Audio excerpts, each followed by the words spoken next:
Okay. Lochani. Elili, Itamagenge, Olabongwana, Shoma Comrade, friends, everybody. I greet you all in the undying name of President Oliver Tambo. I myself am a young man from the streets of Mamelodi in the city of Tshwane, the city of Kgosi Tshwane. However, mina igama ngingu-Khulekani wakwaSkosana, ijali lakwaThamana, isichopho esimanyala, ikunza kugwazana.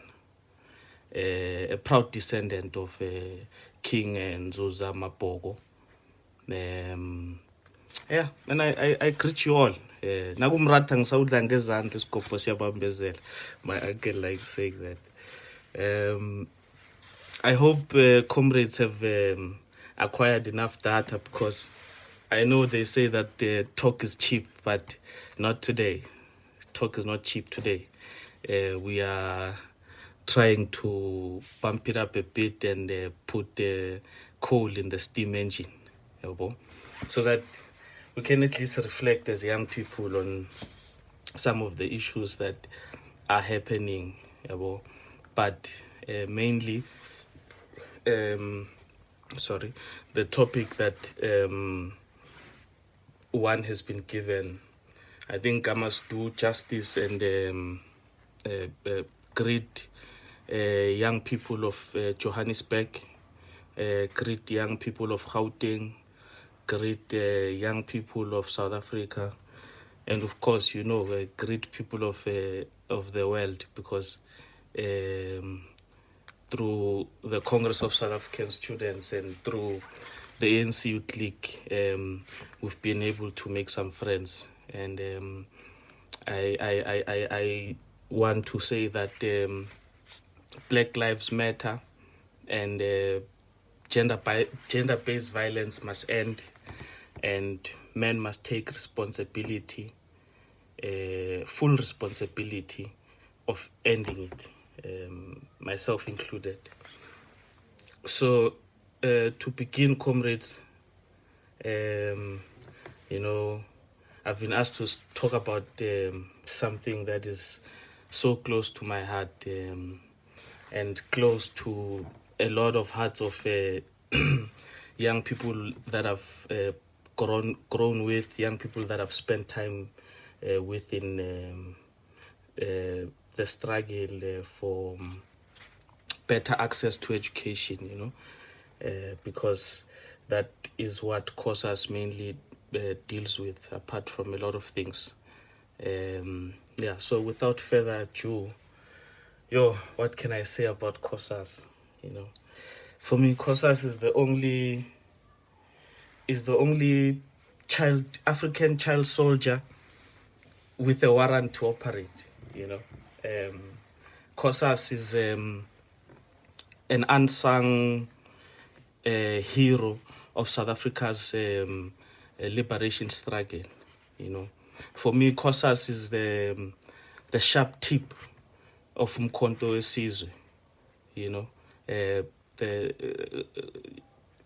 For me, COSAS, the COSAS of Kumondlovu, may she rest in peace. The COSAS of Phineas Botsane, the COSAS of Elisa Mafa, the COSAS of Roshka, the COSAS of Thabo Nkoana, the COSAS of Khumolemo Maimane, the COSAS of Risenga Shibambu, the COSAS of Tshepo Mamabulo, etc.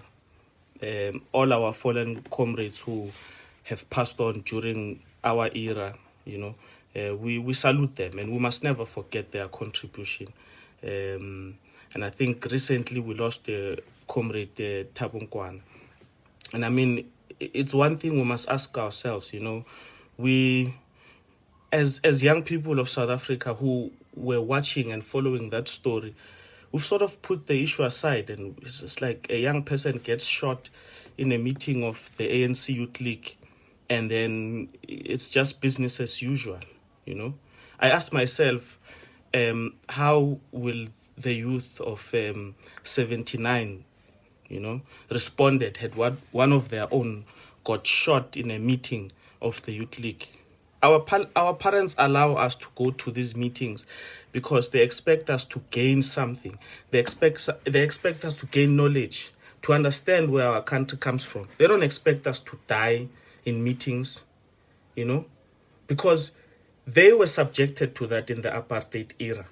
You know, that's why we celebrate people like Solomon Mahlangu and a lot of heroes. It's because they sacrificed their lives. I mean, Solomon Mahlangu's last words clearly stipulates that he's saying that his blood must nourish the tree that will bear the fruits of freedom. And we're supposed to be enjoying that freedom, and we're supposed to be feasting on that fruit. But unfortunately, we're subjected to a situation where there is such an intense presence of political killings in South Africa, and we thought maybe it will be between councillors and so on. But when it affects young people, when a young person can pull a trigger, can point a gun at another young person, it's quite a shock at the margins of success that we have as young people of South Africa, so much so that we are willing to kill a young person for the sake of being an REC member or some nonsense like that.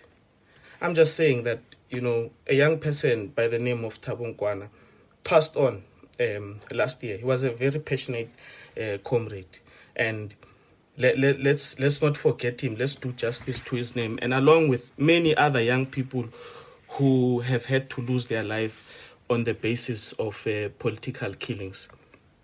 And that goes to say that when we speak about the contribution of COSAS in South Africa's history, I mean, it's so intense, you know.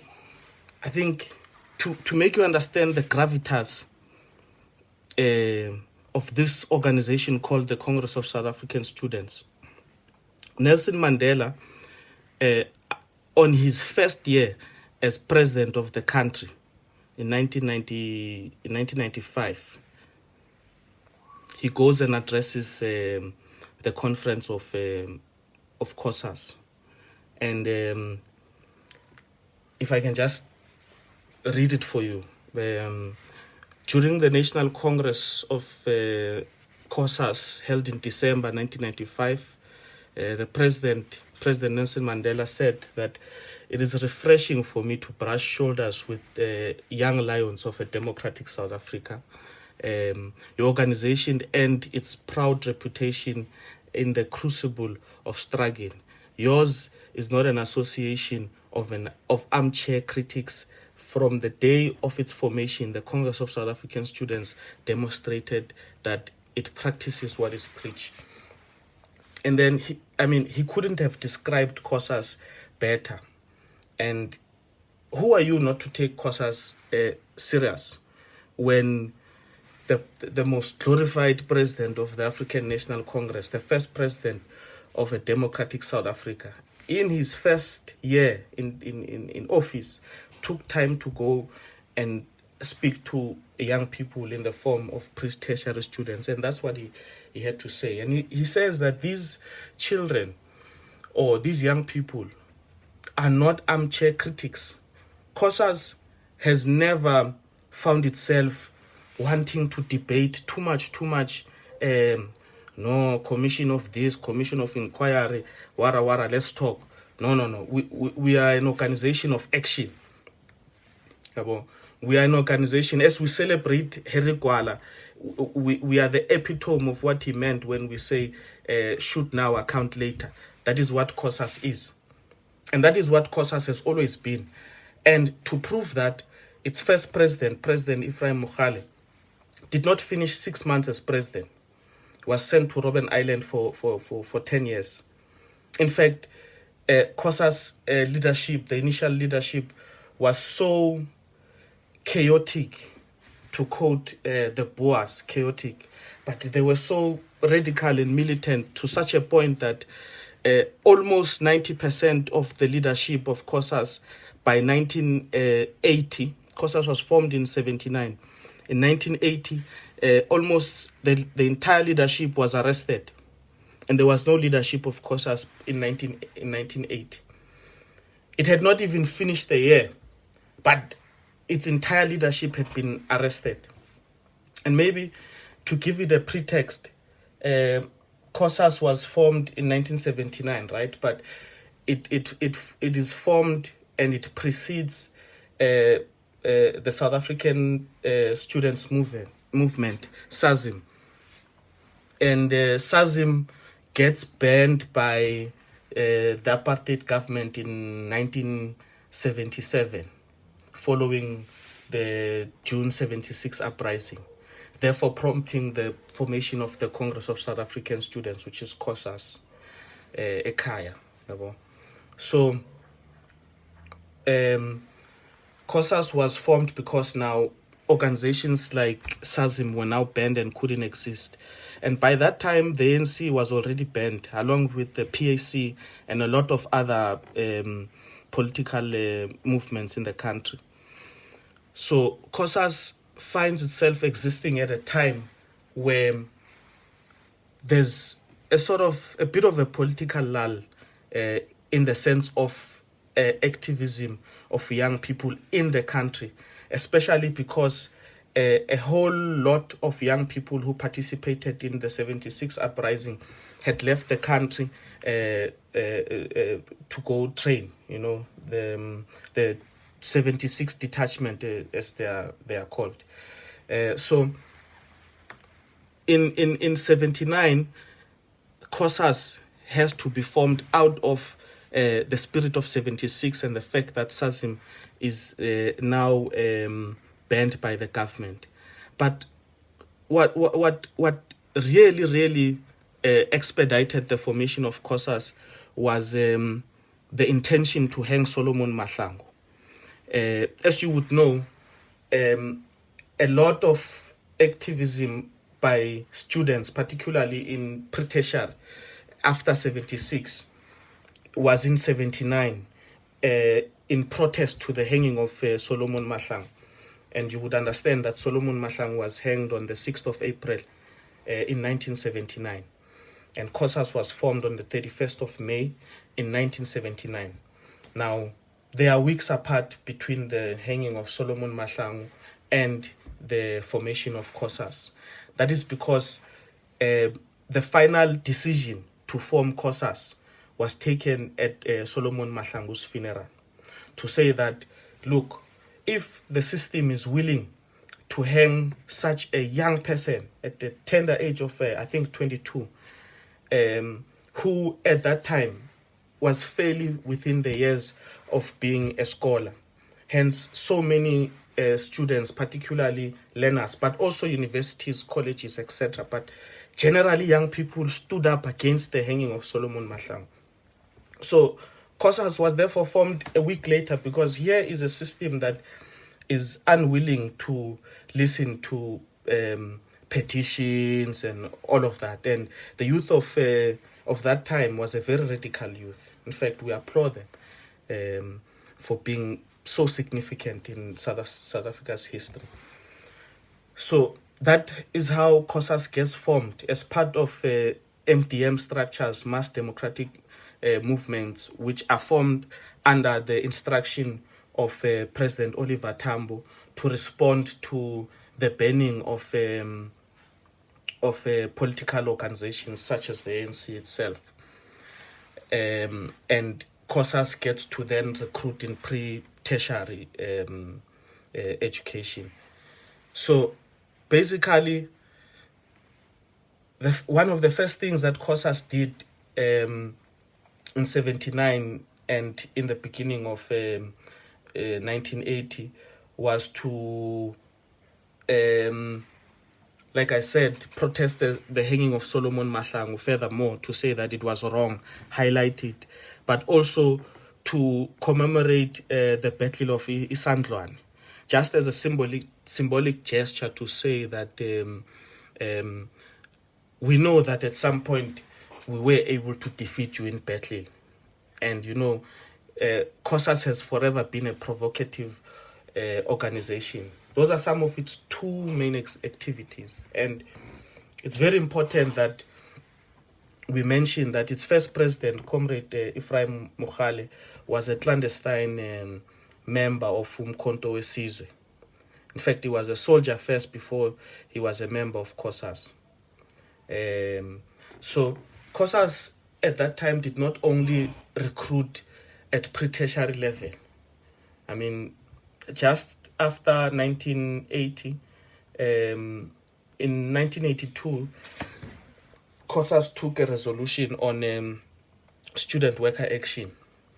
And student worker action meant that it supported the formation of youth congresses around the country, because it was able to utilize youth congresses to advance its issues. And of course, it was then able to galvanize support around issues of unemployed young people and young workers. I'm sure you would know of the Fetis and Monis protest against the peanuts that parents were being paid at that time, etc., etc. But I'm just trying to make a point that COSAS has not only been focused around issues of young people which are located in the school premises. Yes, COSAS, we are members of the community before we are learners, but at the same time, in terms of issues that affect young people, we generally deal with a range of issues, because COSAS understands that if you are a learner today and you can see that at the end of the tunnel is a state of being unemployed, then you might as well partake in assisting those who find themselves as unemployed youth. COSAS, of course, assisted in the formation of the South African Youth Congress. In fact, it played a major part. COSAS assisted in the formation of UDF. And just to note, COSAS was more of a black consciousness orientated type of a movement, because it sprouts out of 1976, and it sprouts out of SASIM, which was an outspoken black consciousness movement. But COSAS changes into a charterist organization when it becomes the first organization to adopt the Freedom Charter. And that is significant, because that is where the relationship between COSAS and the ANC is strongly tied on the basis of the promises that are stipulated in the Freedom Charter. So COSAS was able to fight for the instituting of democratically organized or elected SRCs, what we call Representative Council of Learners today. And I think it's quite important to understand the role which COSAS played back then, because even in assisting to form a lot of unions within COSATU, COSAS galvanized consciousness around or among young teachers, for instance, as early as 1982. So it assisted in getting a lot of unions to get formed, because it was able to operate, and it was such a big, influential organization. COSAS, at its peak, enjoyed the support of plus minus 3 million learners or students around the country. So it was an organization which was able to enter the shafts and distribute the pamphlets or the flyers that the unions needed mine workers to receive, because the mine workers' children are members of COSAS. COSAS was able to assist a lot of organizations in mobilizing community members, in mobilizing different sectors of society respectively.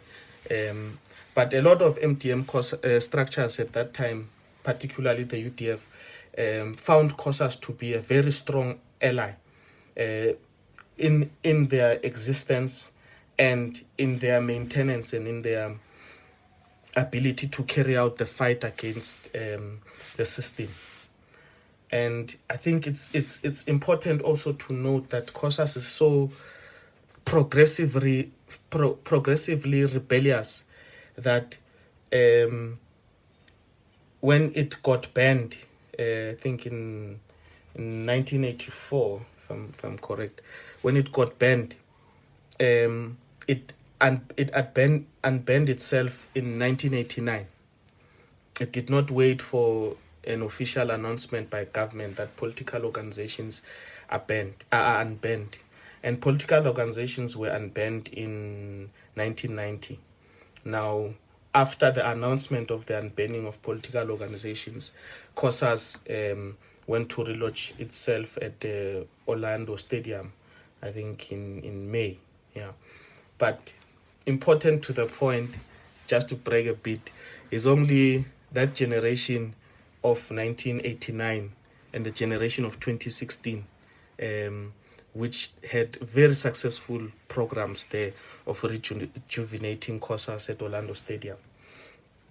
So not only did COSAS form an important role in the struggle to such an extent that its members were incarcerated within the first 6 months of office, COSAS played an important role of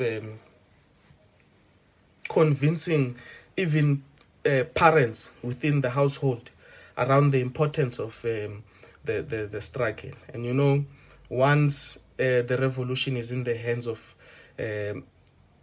children, you are not going to stop it. That is why even the church understands the significance of Sunday school.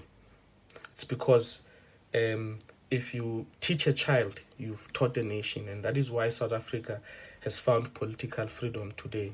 And I don't think there's any protest that is as more significant as the protest of 76, which was led by young people in school uniform.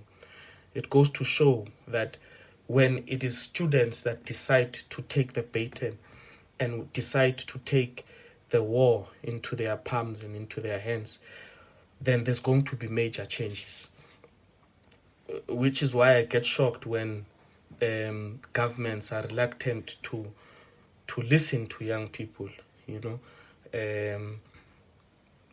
failing to understand that even the armies which they so glorify themselves under the army's security, to say that we're a mighty country, we have the South African National Defence Force is so big, you fail to grasp that it is old people who take decisions to go to war, but it is young people who must die, because it is the young person who must carry that weapon and go fight. Whatever major thing that needs to happen in the country, whether we need to build new major infrastructure projects, it is going to have to be young people who will have the energy to build those buildings. So young people are very important in any nation's future, and it's something that forebearers of the African National Congress and founders of the Congress of South African Students have forever been able to mention, that we need to take young people seriously. And I just want to continue with the extract from President Mandela, because he was the first president to address the Congress of South African Students directly. He was the president, but it was post-democracy. President Tambo was not in the country before democracy, of course. President Nelson Mandela says that above all, we are proud that today COSAS is making its mark as a leader in the reconstruction and development of education as a builder par excellence. Yes, COSAS, builder par excellence. I don't know if the president ever said that about many PYA organizations, but said COSAS, a builder par excellence, you know. So as you quote Nelson Mandela, remember his remarks about COSAS. He says, I quote, through positive and creative campaigns, you are showing that when you mobilize for militant action against apartheid education, you did not see this as an end in itself. When you refused to succumb to the apartheid jackboot, it is because you knew you had a role not only in eradicating racist education, but also in the introduction of a new system. As we join efforts to build a new education system in society, COSAS has not been found wanting. Now, I'm really impressed by these words by President Mandela, because this is 1995, right? And he's saying that during the fight against apartheid, COSAS was not an armchair critic, right? It was participating, right? It was within. Now, even beyond even after we've attained political freedom in 1994, the Congress of South African Students is still an organization which is not found wanting, because it did not. There's a debate around this one slogan of COSAS, which says liberation now, education later, right? Or liberation before education. You can choose how you coin it. But that set off a bitter taste in the tongue, because it meant an organization which was formed on the basis of educational reform is now saying liberation first, etc. But the president clarifies it, and he says that even when we attained political freedom, because after you said liberation first, education later had come now in 1994, and COSAS was found at the center of crafting the new education system, right? And I must admit, not everything which was advised by COSAS was taken by the African National Congress, and some of the decisions that were taken and some of them put in the Constitution were all, sometimes law can be law, but to exercise it or to put it in practice becomes a bit difficult. So that's why you find that even today we're still trying to defeat corporal punishment, which is amazing. But anyway, I'm just saying that the first president of the country, President Rolihlahla, had that to say about the Congress of South African Students. And the COSAS finds itself at the center of the reforming of the ANC Youth League in 1990. Now, this is after COSAS unbanned itself, right? Or this is after COSAS was the first to adopt the Freedom Charter, and then the president of COSAS got sent to Robben Island within the first 6 months. It assisted in forming PSYCO, UDF, and other assisted in forming unions, etc. And then it got banned. It unbanned itself. Now, after unbanning itself, it is tasked with the responsibility to assist in reforming the ANC Youth League. So, with that point, I want to say that, again, COSAS at least has produced about 4 presidents, plus minus 4 presidents of the ANC Youth League. right? No. Yes, I think roughly 3 to 4 presidents of the ANC Youth League have been produced by the Congress of South African Students. The point of this is to say that never undermine COSAS's role in the struggle generally, but in the PYA in particular, right? We assisted in reforming the ANC Youth League in 1990. We move forward till today. You still have former members of COSAS or convocants who are in parliament, who are MECs, who are ministers. And the beauty of COSAS is that it does not just send, you don't just graduate into the political realm. You do find COSAS graduates who are doing very well in business, in academics, outside the country, etc. So that is the significance of COSAS, that in all stages of our struggle, so far since its formation, you can't misplace its role, and you can't undermine the role that COSAS played and still plays even today. And I know that we have many opinions about the current state of COSAS, where there are two structures from time to time. There's this, there's that. But I think as leaders of the ANC Youth League, as members of the ANC Youth League, as members of SASCO, YCL, the ANC, etc., many times you are very quick to look at COSAS and point fingers and want to accuse COSAS children of being divided. You are very quick to say that those kids, they are always fighting, etc. You are very quick to say leaders of COSAS don't finish their term, wara.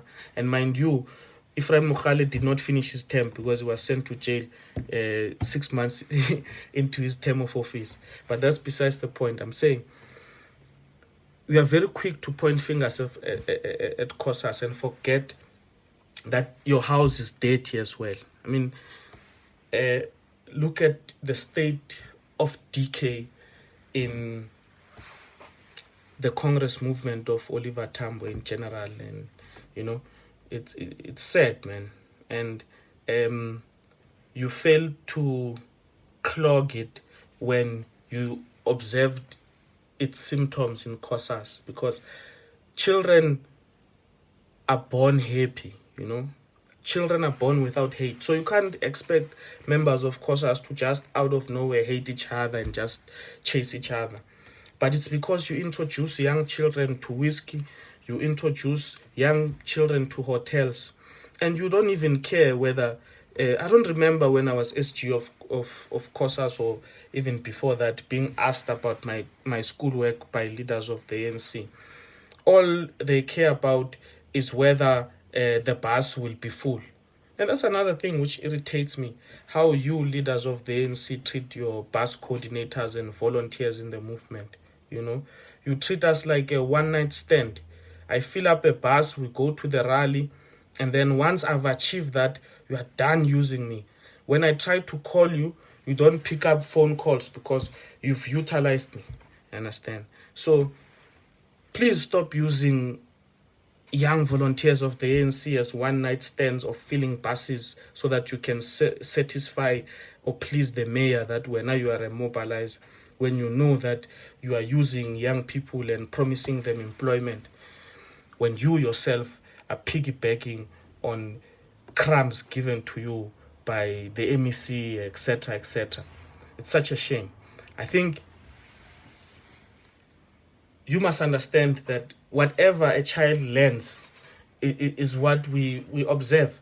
So if you are going to find infighting within COSAS, right? COSAS operates within the school environment, and a school is a microcosm of society, meaning whatever happens in a school happens in society. So if school kids of COSAS are going to fight, and you are going to look at them from the window there in comfort and think that that fight is not going to manifest into societal differences, right? Such a shame. We told you about corporal punishment, that stop beating kids, stop bloody beating kids. You thought we are joking. Yeah, me, my father, yeah, beat me. Look at how perfectly I turned out. Yeah, you tell us that rights end at the gate. That is nonsense. Look at the levels of gender-based violence today, because the teacher and the father you glorify for having given you a spanking, for you to turn out so perfectly as you so state today, did that. And look at yourself today, your generation, right? Or that beating, that hiding, that corporal punishment teaches a child. When you beat a child, you teach a child that to solve a problem, you do it with uyenza ngempama. If umuntu gives you a problem, you solve it physical, you hit that person. So you are a product of that, and you want to tell me you are proud of corporal punishment. And today we are crying about gender-based violence. It's because the men that are beating women have been taught by the system, the education system, that to solve a problem, if a woman disobeys you, if a woman does not tell you what you want to hear, then you must use a hand. Right? You were celebrating when people were getting distinctions, but you did not know that part of the side effects of receiving that education, of being beat up every day for not doing your homework, is going to produce what is producing today. Violent men who believe in beating their children, who believe in beating their wives, girlfriends, mothers, etc. Right? We need an education system that is able to teach a child how to solve a problem, right? And to understand when they've done something wrong, as opposed to be beaten into it. You know, there was a saying that beating children is good. We shouldn't phase out corporal punishment, right? And what I was asking is that, why is it that in white schools, in multiracial schools, in private schools, there is no corporal punishment? Why is it that the children of Mary Metcalf are still excelling better than those of public education, even though they are not receiving corporal punishment? So keep your old corporal punishment in your past. Keep it in your stories, and stop telling children that rights end at the gate. Because if you teach a child that rights end at the gate, then they will keep quiet when Malume rapes them, because you said rights end at the gate. So they know that if the uncle rapes them, they've lost their rights officially from the father, because you taught them that in your house, your mighty house, there is no rights, right? Something that's guaranteed by the Constitution. Parents of today have the audacity to tell us that rights end at the gate. Nonsense, right? So basically, it's some of the things that we need to reflect on as we look at the role and significance of youth activism, right? I mean, we're sitting in a country where we have 30% unemployment rate, right? And like, it seems to be okay, you know, hashtag 30% unemployment rate. It's a shame. How can we accept that as a young people? You know, what are we going to do about it? We're just going to watch the news and then that's it? I think we need to reflect on how we approach what is called the skills revolution. How do we expedite the skills revolution as a young people of South Africa and make sure that we're at the forefront, right? The weapon of apartheid was an AK-47. The weapon of 90s kids was a pen and paper. And I think that the skills revolution awaits us, comrades. It is us who are going to have to do something about it. And, you know, I apologize if I touch some feelings and some nerves, but some things have to be said, you know. You know, there are those missing middle comrades, you know. Missing middle comrades who are one is a regional secretary there, wherever, of the Youth League, right, who are clogging the ANC production machine. I call them the missing middle on the basis that there's no space for them in the ANC and there's no space for them in the Youth League. Because in the ANC, Bomadala are refusing to exit. And in the Youth League, young people want to take over. So they are the missing middle. 45, 35, 45 there. It's tough, comrades. It's very, very tough.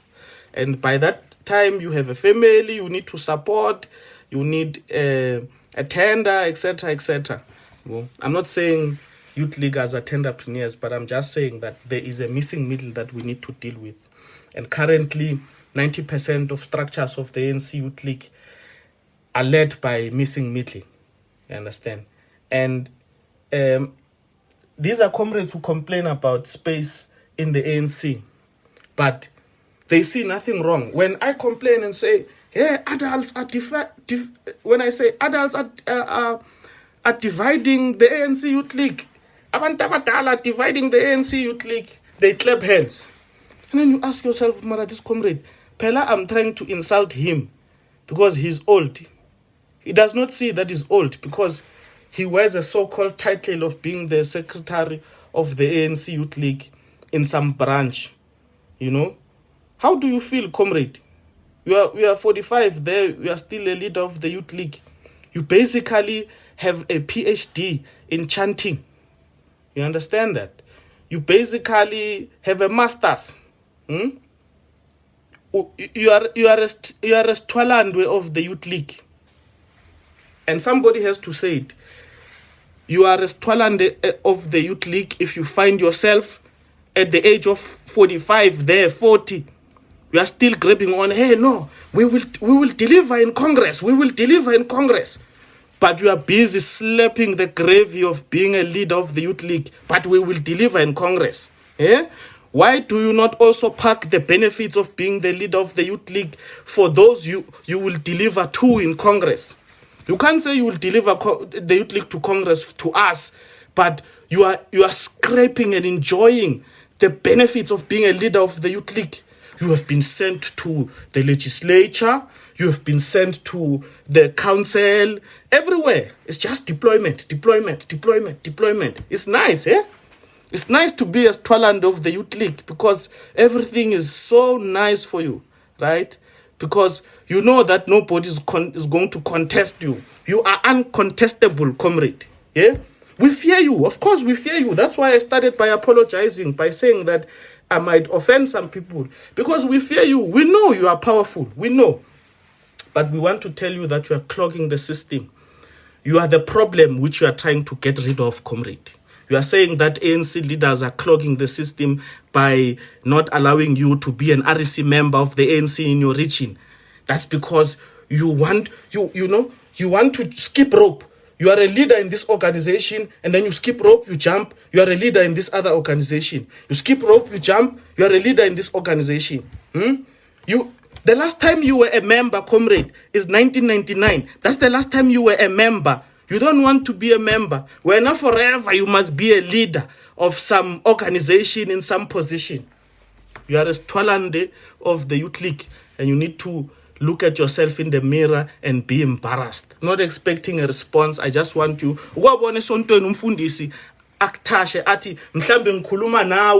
I'm not mentioning names. I'm just saying, if you are watching this, you know yourself. Go to the river and bath, comrades, because you are delaying the progress of young people in this country. We need to attain economic freedom. We need to attain the land. We need the land back. We need to nationalize the Reserve Bank. And you are the problem, comrade. You are the problem, right? And you can say whatever you want. Being a populist, that young boy, or tell that the bishop, what. Go be a bishop in church. If you call yourself a bishop or if you believe in bishop, it means you believe in Bushiri, because Bushiri is a bishop. Now, I can't account to somebody like Bushiri who is a bishop, etc. So I don't account to bishops, Mina. I account to myself and I account to God, right? And I know where I come from, I know where I am and I know where I'm going. And currently where I am, comrade, why don't you just resign, man? You know? What should we get you? Should we buy you a polo? Because I know comrades like cars. Should we buy you a house? Eh? Maybe we can gazette as young people of the region, man, for you to resign in peace, you know? If it is a job that you want, if you are hanging on to the leadership of the Youth League because you are waiting for the mayor to be appointed so you can be a director, tell us. Tell us. We can speak to a business person in the city, right? And we can get you a permanent job so that you can relinquish the organization of young people. But don't pretend to us and tell us that when you are such a passionate fighter for young people issues. Ha ha ha ha ha. What does that comrade say in Parliament? Hong, hong, hong. Don't hong, hong, hong us. Give us our organization back. Comrade, you know that you are the longest serving leader of the ANC Youth League since its formation. Eh? You know, Oliver Tambo is the first Secretary General of the ANC Youth League. Awabana. When you find yourself having had served longer in the Youth League than the president, the SG of the ANC Youth League. Our comrade, please, man.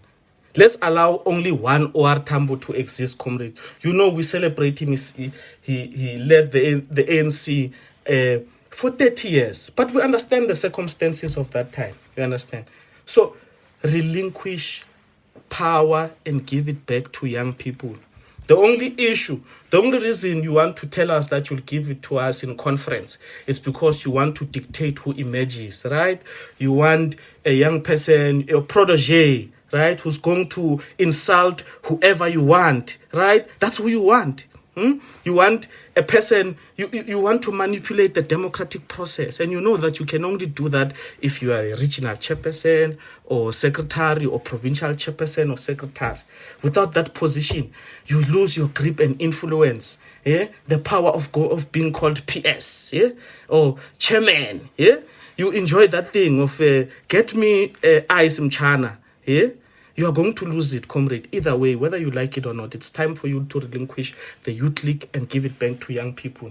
And that is how we're going to solve the issues that exist in organizations such as the Congress of South African Students and SASCO. It's because the chain line is not moving. You understand? COSAS recruits, right? And it's supposed to feed SASCO, and SASCO supposed to feed the YCL and the Youth League, and likewise Youth League recruits from unemployed young people, etc., those who dropped out, all those things, right? But if you, comrade, I'm trying to explain to you that you are the problems we find ourselves within the ANC, right? Because even in Nasrec, you were given money by both camps, right? We know you lied to this camp, you lied to that other camp. It's basically a business. You brag about having had attended 5 conferences of the ANC. You understand? But it's okay. We're not talking about you now. We're talking about the African National Congress Youth League, the Congress of South African Students, and South African Students Congress.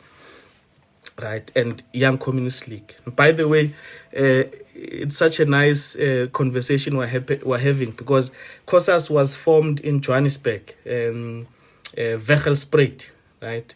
It had its biggest support in the Eastern Cape, right? But it also did major political damage in assisting the African National Congress in KZN, comrades. So I'm just trying to express, comrade, that, you know, if old people of the ANC are the ones working at night, right?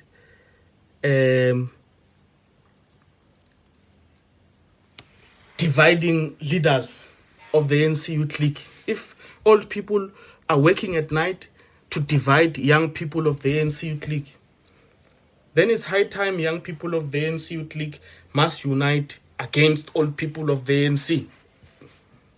And maybe we must take our share of the ANC, comrades. And again, you know, the ANC has done so well over time in addressing issues of young people in the country. And it would be a miss not to acknowledge the fact that from time to time, even though it takes a lot, but the African National Congress does listen to young people. For example, COSAS called for the banning of metric fee in 96. It was done. There are so many things that we've called for that are being activated by the African National Government, African National Congress government, excuse me. So I'm basically trying to say that don't mind them. They will try to scream failures of the ANC, and they will whisper successes of the ANC. That's how it happens. We're not worried about them. 37% of South Africa's population is young people. I think it puts us at about 22 million plus minus. We are such a big chunk, and we need to understand what we're doing, and we need to decide what we're doing about this country, comrades. And I think these conversations are important. We need to continuously talk as young people. And how do you feel as the generation of 1976, which fought against apartheid, but today you are taking your kids to African schools? I don't know. I feel like that's some form of hypocrisy, Today in our communities, there is so many malls. Every year they are building a mall, Like, there's so many malls, yet so few hospitals. Eh? When are we going to get Hospital of Africa? We have Mall of Africa, right? When are we going to get Hospital of Africa?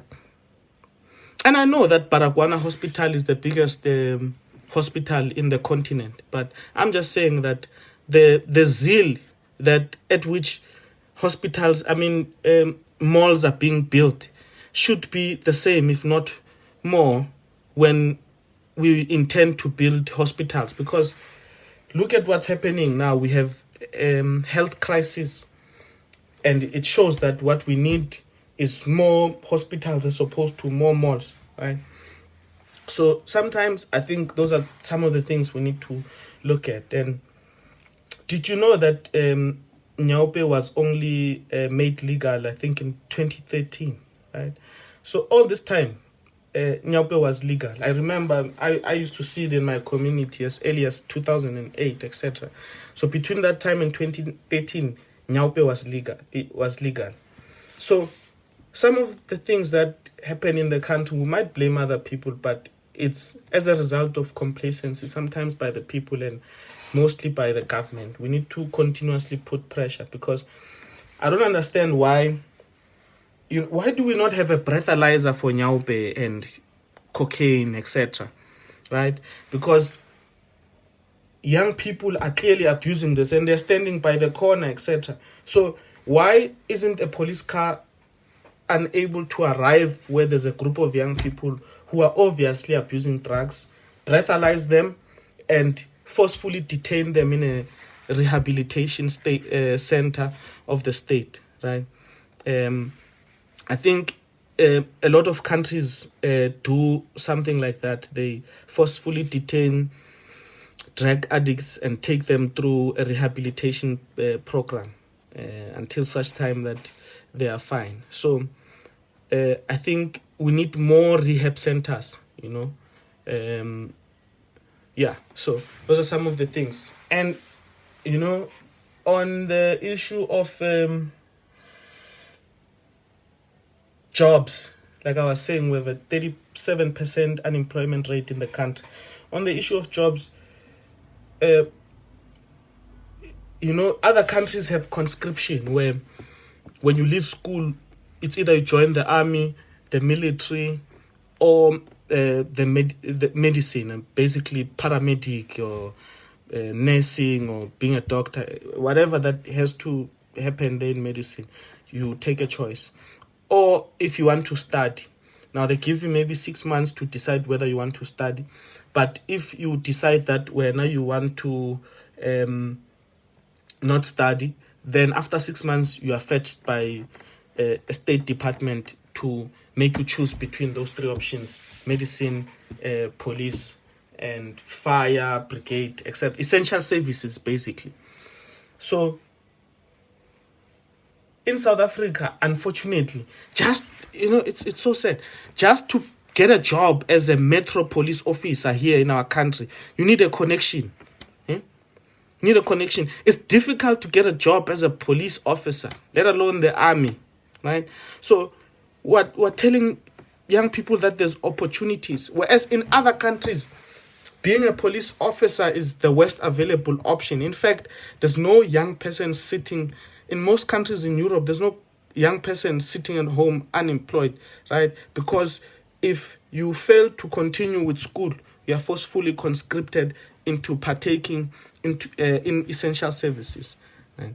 So I'm just saying, in our country, it's difficult to get a job as a metro police officer because you must know Raholo or Rangwane, So those are things we need to look at as young people. And I think that this thing of having Robben Island as a museum, this thing of having Robben Island as a museum is not working well for us.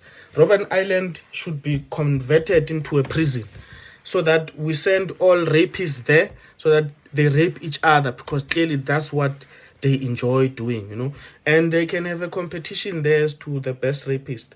But we must organize them as a group and send them to Robben Island and bring that island to use so that people can see what happens when you rape women of South Africa. So is my proposal, comrades, let's use that Robben Island and put it into good use and send guerrillas there. It can be a competition. I mean, if it's your thing, it's your thing. We're just sending you to the rape paradise for you to exchange notes as comrades, that, exchange notes in practice on each other in the island there, and decide how you are going to target new inmates that would be coming and would have been successfully convicted of rape. But outside jokes, comrades, I think the issue of gender-based violence is a very serious one. And I would like to challenge the real men. Will the real men please stand up and defend what God made? Will the real men please stand up and defend what God made? And God made a wonderful creature, such which is a woman. God displays his skills, his ability to be artistic when you look at a child. Those are two people in society which, as men, as opposed to taking their lives, we should be willing to defend with our lives. Right. I think we need to invest more in educating the young men, right? As opposed to saying that, no, women must go talk about it, right? We have a tendency to say that you women don't support each other. You women don't support each other. I've discovered that women support each other so much. You can't say people who go to the bathroom, who go to the toilet together don't support each other. Women support each other. Women support each other. Sleep in one bed, nothing. Women support each other, and we are lying when we say women don't support each other. It's us who are guilty on the basis of being silent, right? It's us who refuse. You can hear that the woman in next door is getting a beating every day. Right? Choosing to be silent, and the silent is guilt. You are as guilty as the perpetrator by being silent. So we need to stop that. Right? Yes, we fear for our lives, but imagine being a woman, right? And you are being beaten up, and when you want to intervene, you feel like, hey, I fear for my life. I'm just saying that we need to do an introspection as women, and we really need to take time and apologize at length for all the lives that have been lost at our hands, right? And we need to come up with a plan, and you know, I don't think we should try to regain the trust of women, because we've lost their trust, and I don't think we're going to get it back soon. But we shouldn't be comfortable with losing that trust. We should display to them that it might not be today, right? It might not be next week, but one day we will end rape culture. We will understand what you mean when you say that it's your body, when you say no, all the things, right? When you say that you're scared of us, right? And I'm saying that ligotshwa say manzi. If you want to teach a child against gender-based violence, right, you need to do it in the schooling system, right? By showing them that to solve a problem, you don't need to beat anybody. You don't need to be violent to solve a problem. It needs to begin in the schooling system, right? So I'm just saying that those are some of the reflections that we need to make. And the important thing about COSAS is that it is like a crash of the ANC, where a lot of leaders of the ANC come from the Congress of South African Students. COSAS Mkhonto, COSAS Yamawelele, COSAS Sithandwa Sam, ayitshona ngegas. Yabo. Anyway, I'm just saying that let's not give up on COSAS. Let's have hope. It will be fine. But just a few words for you to think about as I reach my closing, because I think I've passed an hour now. Young people in Asia, when they get an iPhone or a Samsung or Huawei P40, they are concerned about the hardware of the phone, right? How many gig, whatever, the hardware inside, the operating system, etc. But young people of South Africa or young people of Africa are more concerned about the apps in the phone, right? It's very funny. So check yourself as a young person in South Africa, because that's why many phones are made in China, because they've come to understand the anatomy of a cell phone, whereas we chose to understand the persona, right? The apps of the cell phone, right? So it's something we should think about. I think that as well, comrades, the revolution will not be retweeted. I repeat, the revolution will not be retweeted.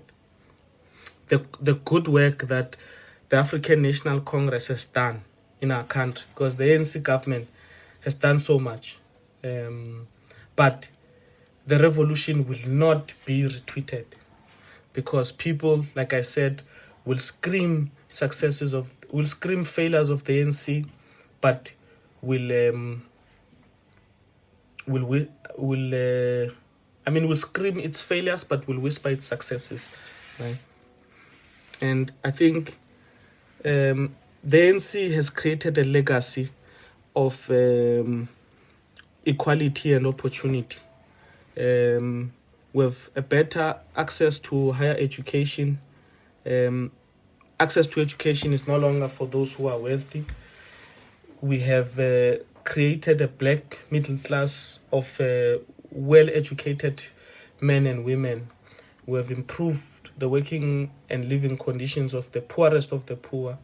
Today you find young people on this platform, right? There are young people who were born in public hospitals for free. You went to school for free. You will complete your university for free. There's simply no other post-colonial liberation movement in Africa that has been able to achieve what the ANC has achieved. And I think the mere evidence of the existence of opposition in our country, or opposition political parties, is evidence that the ANC is a ruling party that is open to critique, because that's how it improves its ability to govern. I think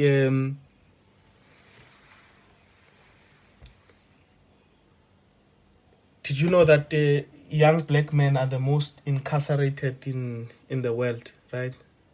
Yeah, so it's also a bit tough for us as young men of the world, particularly in Africa. But speaking of Africa, I think it's also important that as I close to just touch a bit on some issues. I think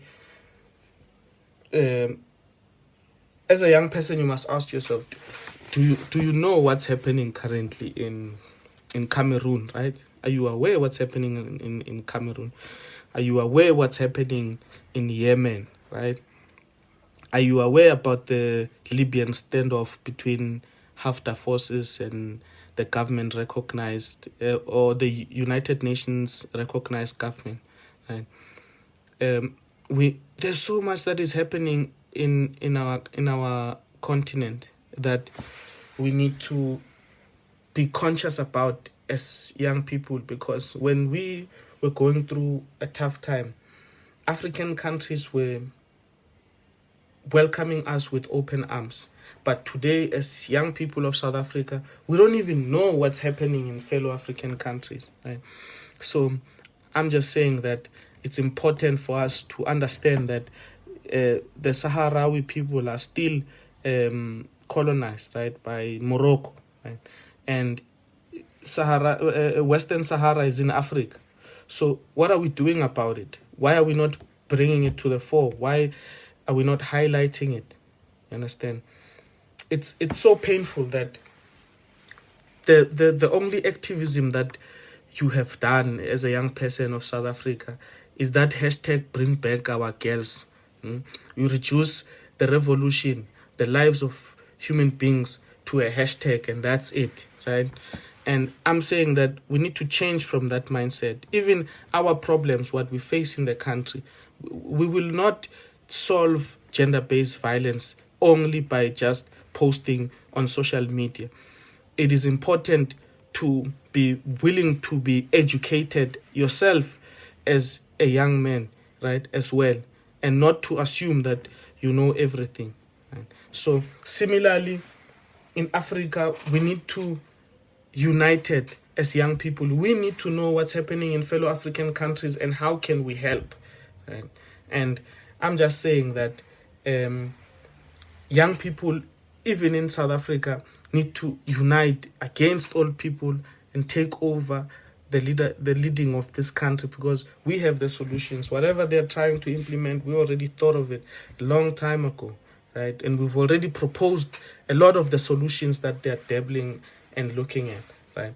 So I'm just saying that the African National Congress Youth League will not go to Congress for as long as me and you have differences that we don't know where they come from. It will never have a successful conference, because we're being pitted against one another as young people to fight proxy wars of old people, right?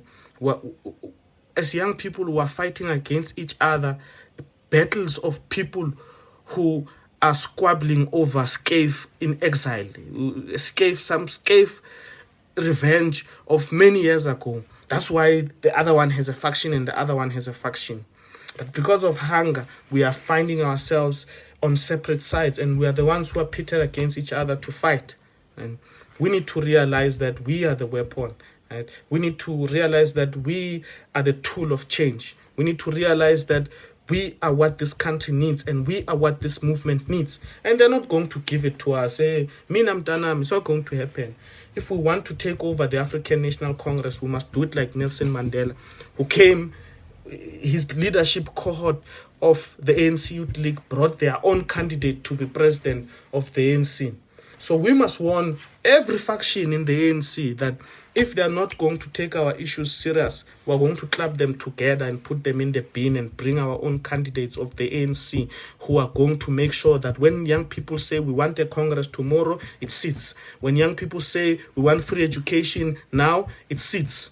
When young people say we want laptops and data for e-learning, it happens. Basically, we want to find ourselves at a point where we snap a finger and service delivery is here, because we are working with the first government of the people, the African National Congress, which stands, it's a giant movement, but it's standing in balance. It's balanced by young people who make so many sacrifices. We also do the door-to-door. We also do it. Right? Even though you have to go do a door-to-door and tell somebody that the ANC is going to give you opportunities of employment, while knowing yourself as a volunteer that you are unemployed.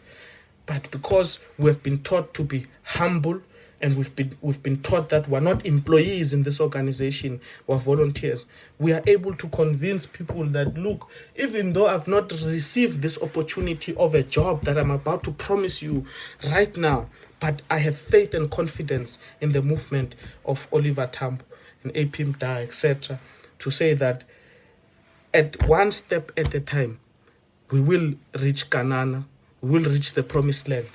We will be able to reflect one time and say, yeah, we've done so much as the African National Congress, but that begins by taking young people seriously. Until when must we beg for our organization? Eh? What must we do, right? I did say last time that if it means we must donate, whatever excuse you have for us, tell us, present it to us and say, this is the problem, and let's solve it as a collective. The ANC is a consultative government, and I feel like that's how it should be dealing with its organizations. If they are going to take a decision about young people in the country, in particular the ANC Youth League, they should consult young people. Right? We're promised that there will be a conference by January, but nothing happened. Nobody said anything. Right? We expected the leadership of the ANC to come out and say that these are the reasons why. We said these people will take you to conference by January, but that has not happened. So this is when we expect a return, or this is the deadline. So I'm just saying that for as long as when you have a bishop, we are being called Mchana. Hey, Mchana, come here. This one is the future. Yeah, Chief. We are not the future. Me, I'm not the future. Me, I'm the present. This thing of being the future, is not going to happen. We are the present. We're current. We're happening now. Right? It's you who is the past, in fact. That's why when people say, hey, Mchana, you are the future, I say to them, you are the past leader. Because they are in the past. Right? And we need to start telling them, even these ones who say, no, you are still young, you are still young. A person has the audacity,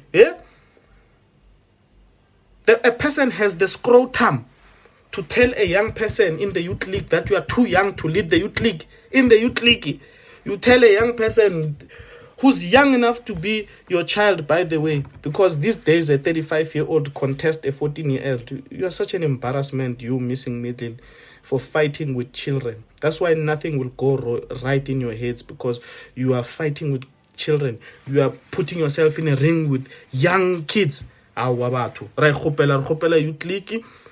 we are asking that you hand it over nicely, right?